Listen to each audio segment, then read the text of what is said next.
अयोध्या में राम मंदिर से जुड़े कथित दान और जमीन घोटाले के मामले में जांच एक बार फिर तेज हो गई है। विशेष जांच टीम यानी एसआईटी की ओर से की गई सिफारिशों को अब मंजूरी मिल गई है, जिसके बाद इस मामले में 6 लोगों के खिलाफ एफआईआर दर्ज करने की तैयारी भी कर ली गई है। इस पूरे घटनाक्रम ने राजनीतिक और धार्मिक दोनों ही स्तर पर बहस और तेज कर दी है और मामले की जांच अब और गहराई से देखी जा रही है। इसी बीच आम आदमी पार्टी के राज्यसभा सांसद और उत्तर प्रदेश प्रभारी संजय सिंह भी इस मामले को लेकर सक्रिय नजर आए हैं। वे बुधवार को एसआईटी के सामने पेश हुए और अपने आरोपों से जुड़े कई महत्वपूर्ण दस्तावेज सामने रखे हैं।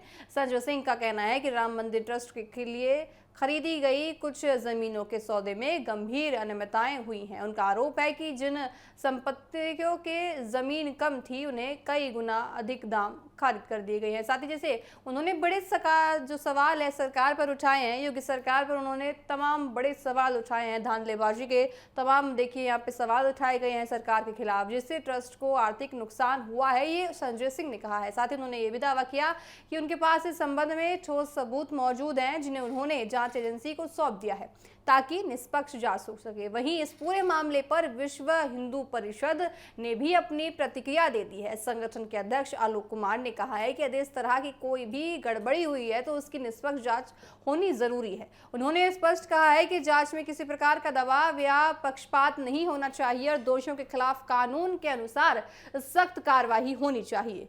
वीएचपी ने भी कहा है कि राम मंदिर जैसे महत्वपूर्ण धार्मिक प्रोजेक्ट्स में पारदर्शिता बेहद जरूरी है ताकि लोगों का विश्वास बना रहे।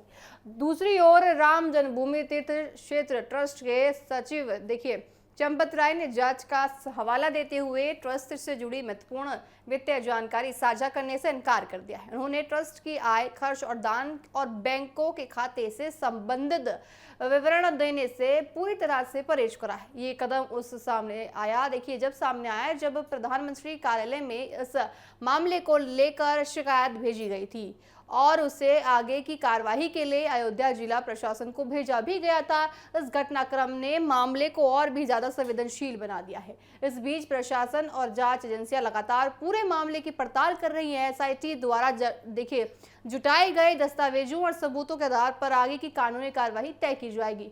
बताया जा रहा है कि आने वाले दिनों में इस मामले में कई और लोगों से पूछताछ की जा सकती है और जरूरत पड़ने पर एफआईआर भी और ज्यादा दर्ज हो सकती है। फिलहाल देखिए पूरे मामले की जांच भी जारी है और साथ ही किसी भी निष्पक्ष पर पहुंचने अभी जल्दबाजी होगी या फिर अभी कुछ कहना, ये बहुत ज़्यादा जल्दबाजी होगी। जब पूरी जांच हो जाएगी, एसआईटी की जो सारी चीज़ें हैं वो सामने आ जाएंगी, तब इसमें देखिए कुछ कहा जा सकता है। हालांकि जिस तरह से एक के बाद एक नए आरोप और दस्तावेज सामने आ रहे हैं, उससे ये साफ है कि ये मामला अभी और लंबा चल सकता है।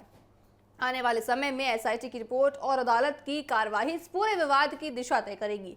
अभी सभी की नजरें जांच के अगले कदम पर टिकी हुई है। यह मामला राजनीतिक और सामाजिक दोनों ही स्तर पर चर्चा का केंद्र बना हुआ है। देखा जाएगा कि देखिए राम मंदिर पर जो चोरी का मामला सामने आया है, दान पेटी पर जो भी मामला सामने आया है, क्या कुछ सामने आता है, एसआईटी की जांच में क्या कुछ होता है, जो 6 लोगों के खिलाफ एफआईआर की थी उनमें क्या कुछ निकल कर आएगा। साथ ही एसआईटी की जो जांच है वो सौंपी गई है। मुख्यमंत्री योगी आदित्यनाथ किस तरह से एक्शन लेंगे, क्योंकि देखिए मुख्यमंत्री योगी आदित्यनाथ अक्सर अपने एक्शनों के लिए जाने जाते हैं, क्योंकि वो हमेशा वो एक्शन लेते हैं जो उस वक्त बहुत ज़्यादा महत्वपूर्ण हो जाता है और ज़रूरत होती है।